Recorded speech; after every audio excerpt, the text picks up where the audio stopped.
ہم اپنی زندگیوں میں دیکھیں عزیزان محترم، ہم خدا تک کتنے قریب ہیں۔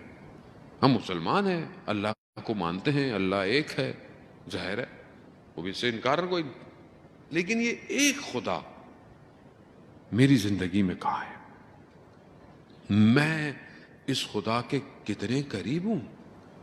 میں اس خدا کے کتنے قریب ہوں؟ اگر ہم اپنی زندگیوں میں دیکھیں تو ہمیں اپنے اعمال کو، اپنے رفتار کو، کردار سے پتہ چلے کہ آدمی خدا سے کتنی محبت کرتا ہے، خدا کا کتنا انسان خدا کی خاطر، خدا کے لیے جی رہا ہے کہ نہیں جی رہا۔ اب کیسے آپ کمپیئر کریں؟ ہم اپنے آپ کو کیسے کوئی تو سکینر ہو، مشین ہو کہ میں اپنی اور اپنے خدا کے معاملات کو چیک کروں۔ تو سب سے آسان نماز ہے۔ اگر اذان پر میں پریشان ہوتا ہوں کہ خالق کی آواز اور خالق مجھے بلا رہا ہے، تو جتنی تڑپ آپ کو نماز کے وقت پہ ہوتی ہے اتنے آپ خدا کے قریب ہیں۔ اب نہ میں آپ کو ڈیفائن کر سکتا ہوں، نہ آپ مجھے ڈیفائن کر سکتے ہیں، ہم کسی کے بارے میں کچھ کہہ ہی نہیں سکتے، بس آپ کی تڑپ کتنی ہے۔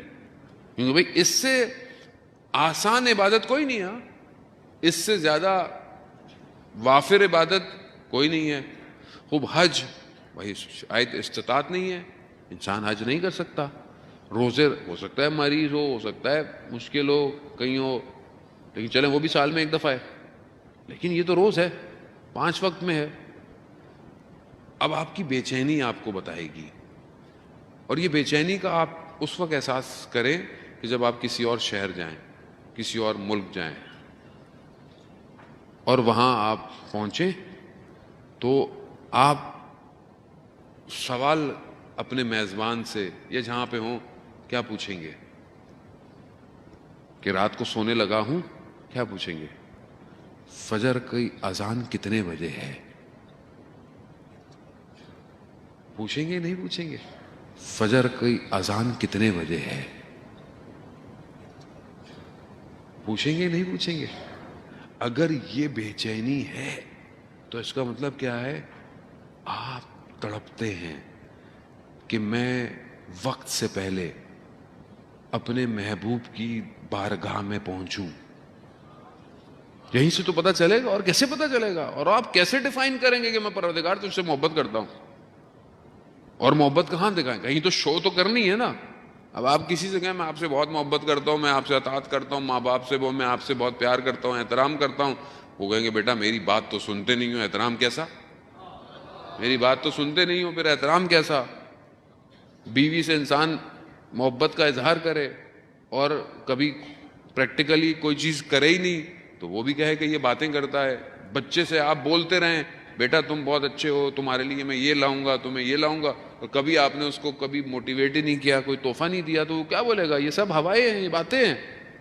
خوب پروردگار بھی عمل مانگ رہا ہے کہ بھائی تم اتنے دعوے دار ہو کہ تم میرے علاوہ کسی کو مالک نہیں مانتے اپنا، اور اپنے آپ کو میرا بندہ مانتے ہو، تو آؤ آؤ۔ کیوں منتظر ہوتے ہو کہ کوئی تمہیں خود کہے کہ نماز پڑھی یا نہیں پڑھی؟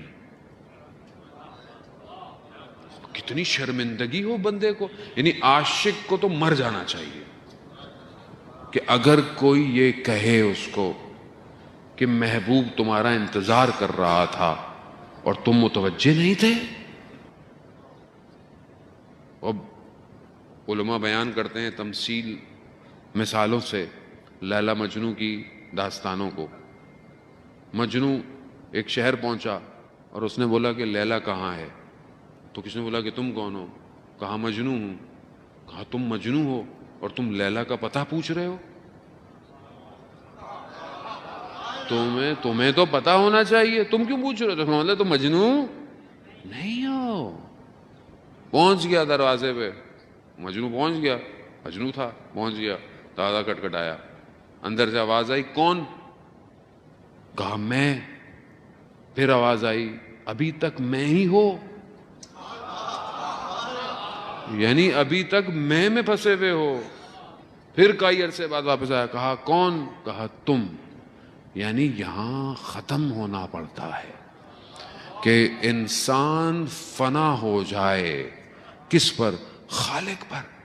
اصلا اپنے وجود کو دیکھے ہی نہیں، صرف جلوہ الہی نظر آئے، اس آیات الہی نظر آئے، اسے ذکر سنا.